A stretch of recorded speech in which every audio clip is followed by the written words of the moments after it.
Bible says one day Jesus Christ is sitting down, and while Jesus is sitting down, a lawyer comes to Jesus and asks Jesus Christ a question, thinking he wants to test Jesus, and said, "Who is my neighbor?" He said, "Before I give you the answer, I'm going to give you a scenario." And Jesus Christ said, "A certain man."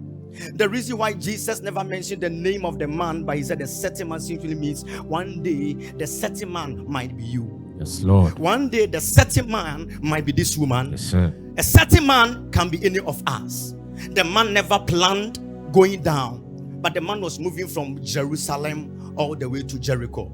Jerusalem is on a high mountain, but the man is moving down. Sometimes be very careful about the path you take in life. Yes, be very careful about some decisions you make in life. What were you going to move from Jerusalem all the way to Jericho? Now the word Jerusalem comes from two words. Some say Jeru. Jeru. Say Salem. Salem. Now the word Jeru in the Hebrew simply means a house. Somebody say a house. A house. Now the word Salem is English. When you move it into the Hebrew, it's translated as Shalom, and Shalom means peace. So Jerusalem simply means house, peace. Now the word Jericho comes from the word a moon, the moon in the sky, the moon. And what's a moon? A moon simply means dependency, because the moon itself cannot produce you light. It only reflects the light from the sun. So the man is moving from a place of peace to a place where he has to depend on people. Jesus. One of the dangerous things in life is when your life is dependent on other people. Yes, when your life is dependent on other people, anytime you call their phone, although you want to give them good, they think you're about to ask for the next money.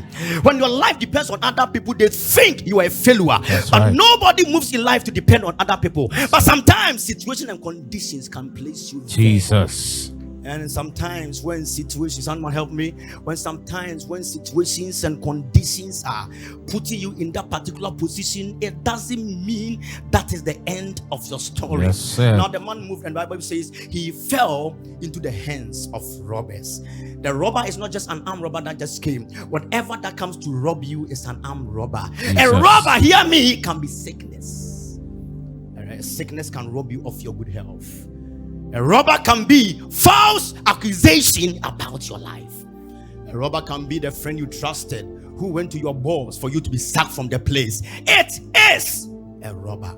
A negative family altar that destroys the life of people can be a robber. Jesus. You tried to build a house at the lintel, you lost your job. It is a robber.